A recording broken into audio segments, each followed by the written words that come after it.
এখন আমি কিছু ফ্রি সফটওয়্যারের নাম বলবো যেগুলো 100% ফ্রি আর সেফ।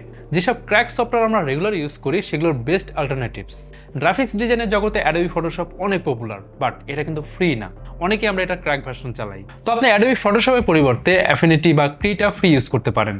আমরা অনেকেই ভাবি ফটোশপ ছাড়া ডিজাইন হয় না, কিন্তু সত্যি কথা কি জানেন, আজকের দিনে অ্যাফিনিটি আর ক্রিটা ডিজাইনারদের মধ্যে মেগা পপুলার হয়ে গেছে।